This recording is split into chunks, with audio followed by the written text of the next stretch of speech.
Bonsoir à tous, merci d'avoir choisi TV+ pour vous informer. Tout de suite, les titres. Le ministère gabonais des Eaux et Forêts toujours sous tension. Les agents grévistes ne comptent pas baisser les bras jusqu'à satisfaction de leurs revendications. Décès à Barabouk en Turquie d'une jeune étudiante gabonaise. Sa famille s'est mobilisée pour que toute la justice soit faite sur cette affaire. Et puis au Burkina Faso, la suspension de la chaîne d'information France 24 par les plus hautes autorités burkinabées fait réagir les populations. Vous le verrez dans ce journal. Sport, en ouverture de cette édition d'information, les hommes de Saturnin Ibela Inyombi ont arraché la qualification à l'issue d'une interminable séance de tir au but. La sélection gabonaise de U23 a obtenu son ticket pour la Coupe d'Afrique des Nations de cette catégorie en venant à bout du Cameroun au terme d'une séance de tir au but 7-6. Nous vous laissons d'ailleurs vivre en image le dernier tir au but parfaitement exécuté par le jeune Jérémy Oyono.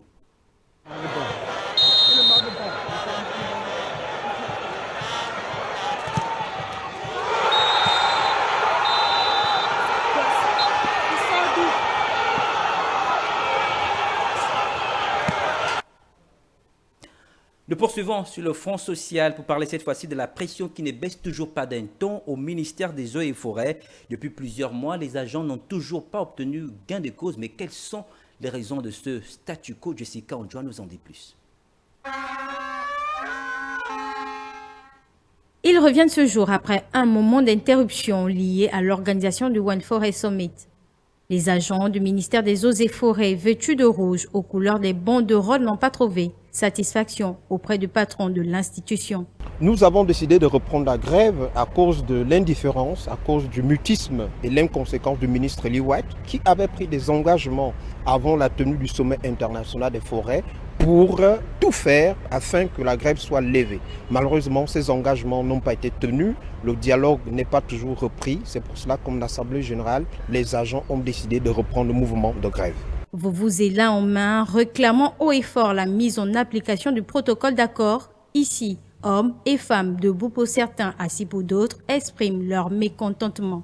Nous revendiquons la mise en application du protocole d'accord signé entre la tutelle et les partenaires sociaux depuis le 2 septembre 2020.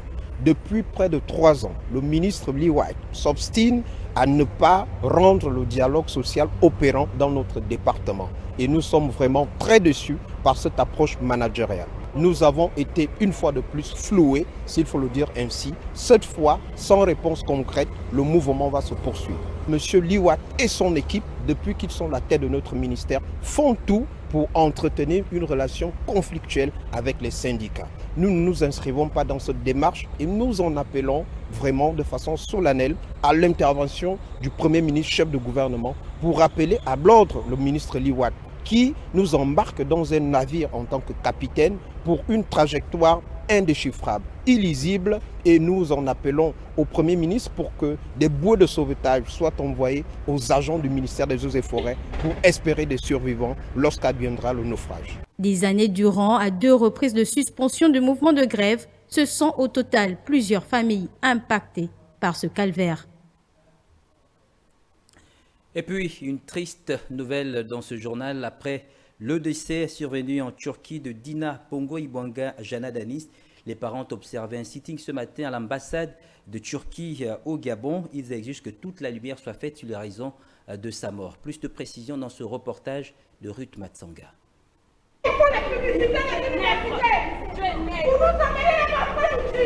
Ils scandaient cet après-midi avec des photos, des banderoles et des petits mots.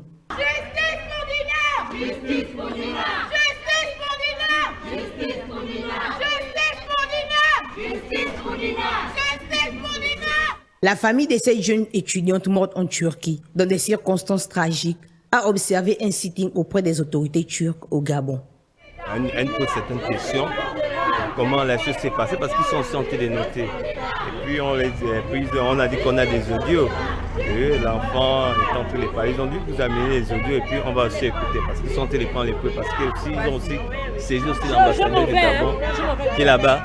Tout comme à Libreville, en Turquie, la communauté africaine se mobilise pour que toute la lumière soit faite sur cette affaire, explique une parente de la victime. Les étudiants gabonais et d'autres étudiants africains qui sont venus en aide au Gabon. Les étudiants gabonais sont toujours là en train de faire le sitting au niveau du commissariat. Et là-bas, on ne peut pas leur donner le compte rendu de l'enquête tant que l'ambassadeur n'est pas là. À quel moment l'ambassadeur va arriver?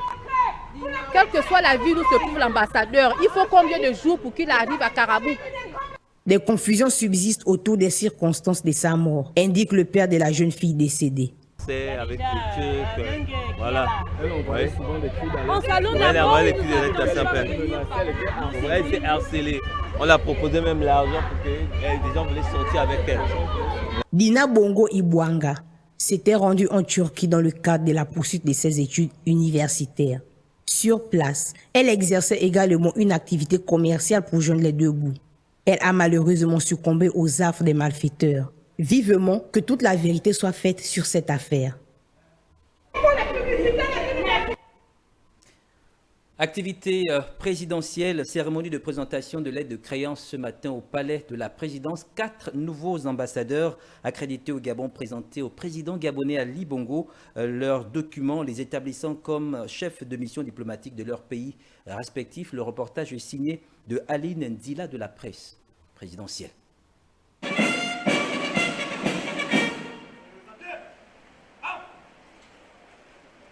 Ils sont 4 nouveaux ambassadeurs à présenter leur lettre de créance au chef de l'État Ali Bongo Ondimba. Tour à tour, son Excellence Faraj bin Nader bin Faraj bin Nader, désormais ambassadeur extraordinaire et plénipotentiaire du Royaume d'Arabie Saoudite près la République gabonaise, est né le 1er septembre 1973. Il est titulaire d'un diplôme supérieur d'études diplomatiques obtenu à Riyad, mais avant, il a été ministre plénipotentiaire du bureau du sous-secrétaire aux affaires politiques. Marié et père de 7 enfants, il a pour résidence Libreville. La coopération entre le Gabon et l'Arabie Saoudite date de plusieurs années et riche sur tous les plans, tant politiques, économiques que sociaux.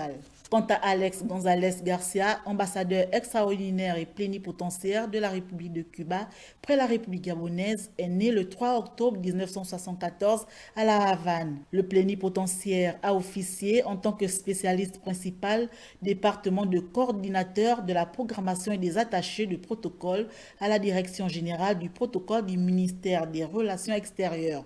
Marié, père de 2 enfants, le diplomate a pour résidence Libreville. La coopération entre le Gabon et Cuba est au beau fixe et est liée par plusieurs accords en matière de santé, d'enseignement supérieur et de la recherche, mais aussi en matière de sport, entre autres.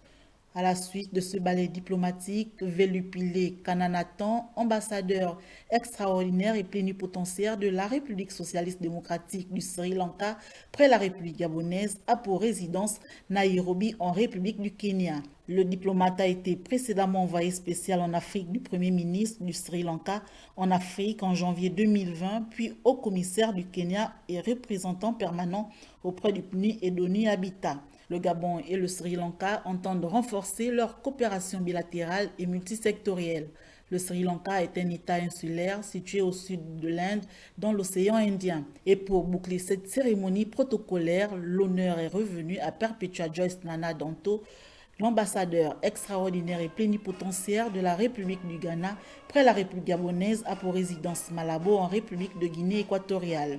La nouvelle chef de mission diplomatique possède plus de 30 ans d'expérience, notamment dans la négociation de plusieurs accords internationaux d'arbitrage, de formulation et de politique de services publics. Libreville et Accra ont développé une coopération multisectorielle dans les domaines économiques, de la défense et de l'éducation. Les 2 pays partagent également une convergence de vues en matière de politique intérieure concernant l'attractivité de potentiels investisseurs dans les secteurs multiformes. Nous restons à la présidence de la République où le chef de l'État s'est entretenu ce matin avec le ministre des Affaires étrangères de la Sierra Leone. Il était porteur d'un message du président sierra-léonais Julius Maada Bio à son homologue gabonais. Plus de précisions avec Aline Ndila. David Francis, ministre sierra-léonais des Affaires étrangères, reçu ici au palais du bord de mer par le chef de l'État Ali Bongo Ondimba. L'envoyé spécial était porteur d'un message du président de la République de Sierra Leone, Julius Maada Bio. I'm pleased to Je suis très heureux d'être ici à Libreville, en République gabonaise. Je suis ici en tant qu'envoyé spécial du président de la Sierra Leone, son Excellence Dr Julius Maada Bio. Il m'a demandé de transmettre un message à son ami et collègue, le président du Gabon. J'ai présenté ce message d'envoyé spécial à son Excellence.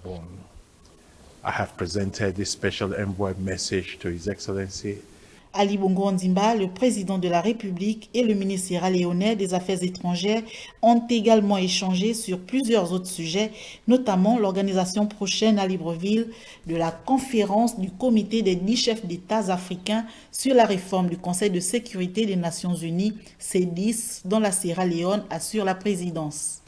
The wish is that the President of the Republic of Gabon, His Excellency President Ali Le souhait est que le président de la République du Gabon, Ali Bongo Ondimba, ait l'amabilité de co-organiser le sommet du C10+ ici à Libreville pour discuter de la manière dont le continent peut progresser, de la réforme du Conseil de sécurité de l'ONU pour répondre à l'injustice historique qui a marginalisé l'Afrique. Il s'agit donc d'une occasion unique pour la République gabonaise d'accueillir ce type de sommet qui se concentre sur la promotion de l'Afrique sur la scène mondiale.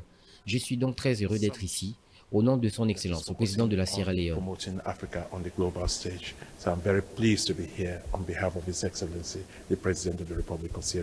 Sur le plan bilatéral, la Sierra Leone sollicite donc le soutien du Gabon à la candidature de son pays en qualité de membre non permanent du Conseil de sécurité des Nations Unies au titre de l'année 2024. Du côté de la primature, le Premier ministre Alain-Claude Billy-Binze était face au personnel de santé. C'était pour une communication de couverture sanitaire universelle. Les populations de l'intérieur du pays devraient être les principales bénéficiaires. Chimène Indon y était pour le compte de la rédaction de TV+. Regardons. À l'effet de leur faire une importante communication. La création des centres hospitaliers universitaires, la mise en place de la Caisse nationale d'assurance maladie et de garantie sociale, permettant à la population gabonaise d'avoir accès à moindre coût aux soins de santé, sont entre autres les points abordés à l'entame de sa communication. La particularité a porté sur les difficultés qu'éprouvent les Gabonais de l'arrière-pays à se faire soigner. Si Libreville dispose d'infrastructures sanitaires de qualité, la problématique de la prise en charge des personnes reste plus que préoccupante à l'intérieur du pays. Le problème de l'accès aux soins de santé de qualité constitue l'une des préoccupations majeures de nos populations relayées par leurs représentants. S'il est vrai que notre pays dispose d'hôpitaux et de centres médicaux dans tous les départements sanitaires, il n'en est pas moins vrai que l'accès aux soins médicaux spécialisés constitue une vraie difficulté. Dans certaines localités, bénéficier des soins d'un gynécologue, d'un pédiatre, d'un ORL, d'un ophtalmologue, d'un chirurgien, d'un endocrinologue, voire d'une sage-femme, demeure un luxe quand ce n'est pas une impossibilité absolue. Pour remédier à ce handicap, Alain-Claude Billy-Binze, Premier ministre chef du gouvernement, a instruit le ministre de la Santé et des Affaires sociales à mettre en place un dispositif qui doit être effectif dès le mois d'avril prochain. Pour cela, j'ai instruit le ministre de la Santé et des Affaires sociales de réunir différents spécialistes de médecine, de chirurgie, ainsi que la CNAMGS et la CNSS, afin de démarrer ces missions médicales à compter du mois d'avril. L'effectivité de ce programme permettra à notre système de santé d'être plus proche de la population et de trouver des solutions pragmatiques à leurs besoins sanitaires. À la suite de ces propos circonstanciels, le Premier ministre a invité les prestataires de santé, chacun selon sa spécialité, à jouer pleinement son rôle. Le président du syndicat national des agents de santé a réagi juste après la séance de travail avec le Premier ministre. Lors de cette communication, c'était au micro de Chimène Indon. Nous sommes un peu mitigés par rapport à la décision du Premier ministre de déplacer les personnels de santé, les amener vers l'intérieur du pays pour des caravanes médicales. Cela veut dire tout simplement qu'on déplace le problème et on crée un autre. On déplace le personnel de Libreville pour l'intérieur du pays, mais il y a également des populations de Libreville qui ont besoin de soins. Et au-delà de ça, il y a la question du plateau technique. Comment ça va se passer?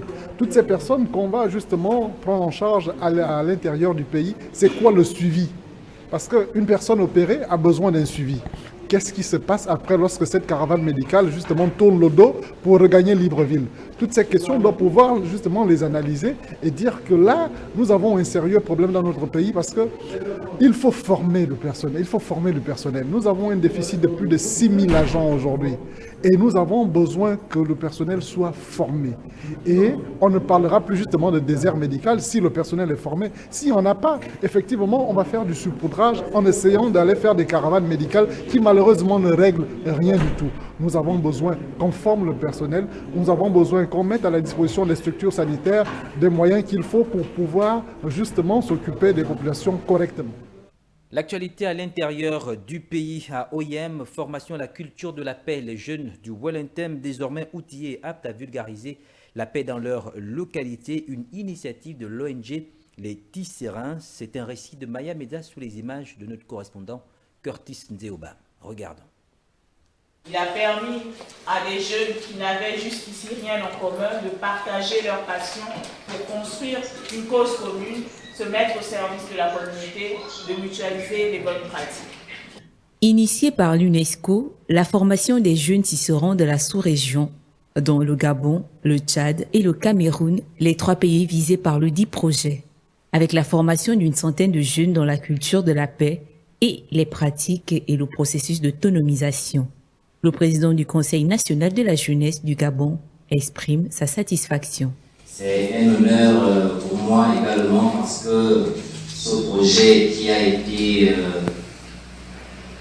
mis en place en collaboration avec l'UNESCO et naturellement le gouvernement de la République, comme vient de le dire la coordinatrice nationale tout à l'heure, est en train de voir le jour dans la province du Wellington et la province de Wellington constitue ainsi l'exclusivité, étant entendu que nous sommes en train de mettre en place une première coordination provinciale. C'est un honneur tout à fait partagé en tant que natif de cette province. C'est la raison pour laquelle je voudrais déjà féliciter le réseau panafricain des jeunes pour la culture de la paix pour ce travail qu'ils ne cessent de faire sur le terrain, mais également encourager ces derniers à poursuivre ce travail dans toutes les provinces du Gabon.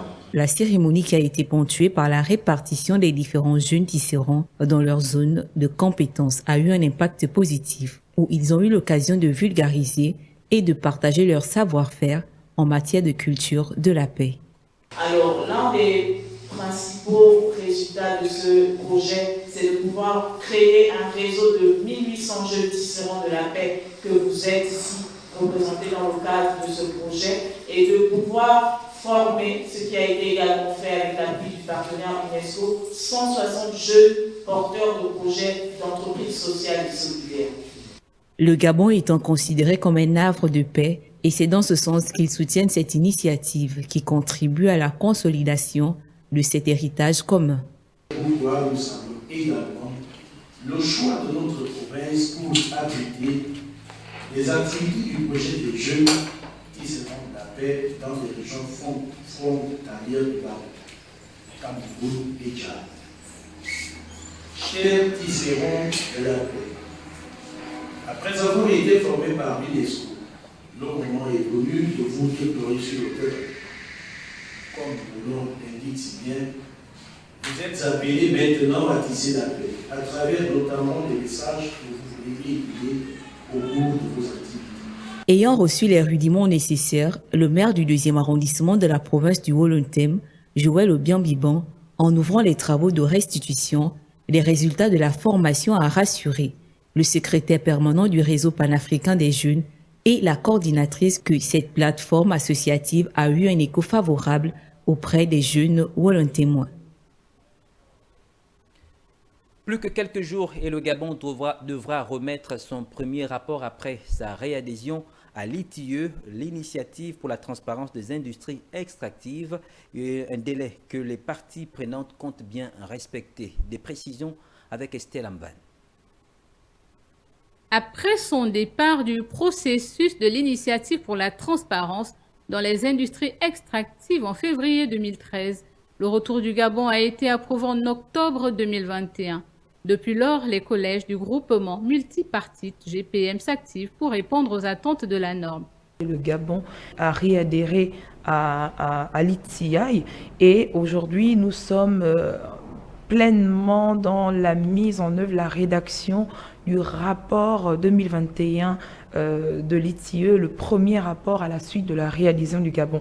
Nous sommes réellement dans la mise en œuvre de la norme 2019 qui participe à la bonne gouvernance et renforce justement l'impact que pourrait avoir l'ITI au Gabon.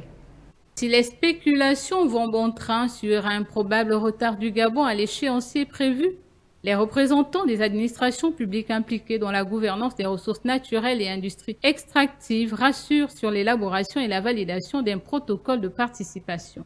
C'est de la spéculation et nous restons factuels, nous restons concrets et nous sommes tous en train de nous activer. Le Gabon rendra son rapport et nous, au niveau du collège d'administration publique, nous donnons les outils nécessaires pour que cela soit fait dans les temps. L'initiative pour la transparence dans les industries extractives est une norme internationale qui vise à améliorer la transparence dans la gestion des revenus tirés de l'extraction des ressources minières, gazières et pétrolières. En culture, en prélude au festival Coup de théâtre, les comédiens sont à pied d'œuvre. Les séances de répétition ont lieu actuellement à l'Institut français du Gabon. Ambiance avant la levée de rideaux de ce festival avec Jessica Odjoa qui s'est rendue sur les lieux. À l'entraînement du festival Coup de théâtre, des jeunes garçons, des filles, quelques adultes complètement motivés à l'idée de présenter la meilleure scène durant ce spectacle prévu pour ce 29 mars à l'Institut français de Libreville. Chaque troupe fait les derniers réglages, comme on dit. On boucle un peu les choses. Cette journée, vraiment, elle est une journée des répétitions. Les troupes sont à pied d'œuvre, on fait les derniers réglages, on accorde les dernières choses, on revise le texte pour que demain, lorsque la première soirée inaugurale s'effectue, toutes les pièces qui vont suivre après vont être aussi de la même facture et c'est ce que nous essayons cette journée de faire. Il y a des anciens, il y a des nouvelles générations. Nous souhaitons qu'ils viennent encourager, disons, cette action théâtrale qui, ma foi, est le miroir de notre société. Nous ne mettons en spectacle que les faits divers ou bien les joies et les peines de ce peuple-là, que le peuple vienne soutenir, vienne se regarder, et puis on se questionne tous sur notre société. Un événement culturel qui a pour but de vulgariser le théâtre et permettre à la nouvelle génération de dramaturges de s'épanouir. Une activité qui s'étend à l'intérieur du pays tout en célébrant les pionniers, les bâtisseurs du théâtre gabonais. Très heureuse que l'Institut français ait organisé ça cette année sous cette forme. La particularité cette année, c'est que pour la première fois, ils ont fait un appel à candidature pour que les auteurs puissent présenter leurs textes. Le théâtre, c'est l'expression de la vie, donc je suis ravie d'avoir pu produire quelque chose qui intéresse et qui, j'espère, intéressera aussi le reste des spectateurs. Au sortir de ces répétitions, le souhait pour les professionnels, les praticiens, est la mise en place de meilleures conditions de travail. L'actualité hors de nos frontières au Burkina Faso, la suspension de la chaîne française France 24 a été fortement critiquée par plusieurs partenaires dans le pays, mais également par les populations qui ont réagi après la suspension de cette chaîne par les autorités du pays. Suivant ce reportage de Sidel Animal. La diffusion de France 24 a officiellement été interrompue sur le territoire burkinabé pour cause d'une interview sur la chaîne qui a été accordée au chef d'Al-Qaïda au Maghreb islamique. Le 6 mars, France 24 avait décrypté à l'occasion d'une chronique en plateau des réponses écrites d'Abou Obeida Youssef Al-Hanabi à une quinzaine de questions posées par le journaliste de la chaîne française et spécialiste des questions djihadistes, Wassim Nasser. D'après un communiqué lu ce lundi par Jean-Emmanuel Ouedraogo, porte-parole du gouvernement burkinabé, en ouvrant ses antennes aux premiers responsables d'AQMI, France 24 ne fait pas seulement office d'agence de communication pour ces terroristes, pire, il offre un espace de légitimation des actions terroristes et des discours de haine véhiculés pour assouvir les visées maléfiques de cette organisation sur le Burkina Faso. Dans un communiqué du ministère des Affaires étrangères, la France regrette la décision prise par les autorités burkinabées de suspendre la diffusion de France 24. De son côté, la direction de France 24 déplore cette décision et conteste les accusations sans fondement qui mettent en cause le professionnalisme de la chaîne. La grogne anti-française continue de prendre de l'ampleur au Burkina Faso. Plusieurs centaines de personnes ne cessent de manifester à Ouagadougou contre la présence de la France. En février, le gouvernement burkinabé annonçait la fin des opérations du contingent français sur son territoire et un mois avant, le pays demandait le départ de l'ambassadeur français alors que les relations entre les deux pays se dégradaient de plus en plus. Voilà. Donc France 24, c'est une obligation de les suspendre et puis même de suspendre la vie même Burkina, c'est mieux. Voilà. Une fois que France 24 sait où se trouvent les chefs terroristes, ils devraient dû nous dire il y a longtemps pour qu'on puisse anéantir et puis gagner la paix pour une bonne fois. Et ça où ils sont, donc ils n'ont qu'à nous dire où on peut aller les arrêter. Voilà, vraiment, nous saluons vraiment cette décision courageuse de ce gouvernement-là. C'est à saluer. Parce que c'est quelque chose que nous attendions même depuis fort longtemps. Voilà que c'est venu.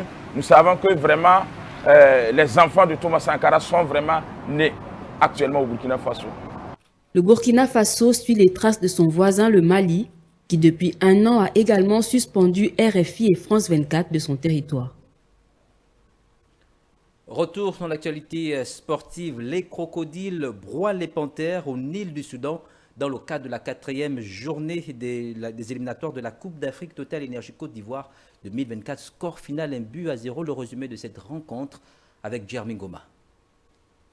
Battu sur le score de 1-0 par les crocodiles du Nil du Soudan à Khartoum hier en match comptant pour la 4e journée des éliminatoires de la CAN Total Énergie Côte d'Ivoire 2023, les Panthères du Gabon pouvaient, en cas de victoire, assurer leur ticket pour cette compétition africaine, mais ont clairement manqué d'engagement, d'efficacité et d'objectivité face à une équipe du Soudan clairement bien en place. Les poulains de Patrice Neveu vont encore patienter avant d'obtenir leur billet pour la Côte d'Ivoire, du fait de cette défaite qui aurait pu être évitée hier. 1-0, un but inscrit à la 60e minute par Mohamed Koum. Ayant juste besoin d'une victoire, dans l'optique de prendre une option sérieuse, les Panthères du Gabon ont clairement montré leurs limites avec cette attaque moribonde emmenée par un certain Aaron Salem Boupenza, muet depuis le début de ses joutes africaines et en perte de repères sur le terrain. Comme le match allait à Franceville, il y a quelques jours, l'attaquant de 26 ans a encore fait preuve d'une inefficacité notoire, chose qui devrait interpeller le technicien français Patrice Neveu sur le choix de toujours l'aligner titulaire alors que ses performances sont clairement au rabais. Peut-être une autre interpellation sur le cas Pierre-Emerick Aubameyang dont l'absence se fait toujours ressentir. Il est clair que la tanière a toujours besoin de son meilleur buteur. En dépit de cette défaite, le Gabon conserve tout de même sa place de leader du groupe I avec 7 points en attendant le match de ce jour entre les Mourabitoun de Mauritanie face à la République démocratique du Congo. Avec cette grosse désillusion face aux crocodiles du Nil du Soudan, le Gabon se remet à son habitude, celle de toujours attendre les résultats des matchs des autres sélections du même groupe pour espérer faire des calculs. Le rendez-vous a été donc pris pour juin contre la République démocratique du Congo ou en septembre face aux Mourabitoun de Mauritanie afin de véritablement exulter. C'était là l'essentiel de l'actualité. Merci de nous avoir regardés. Je vous retrouve demain lorsqu'il sera 20h. Restez câblés sur TV+ pour la suite de nos programmes. Bonne soirée à tous. À demain.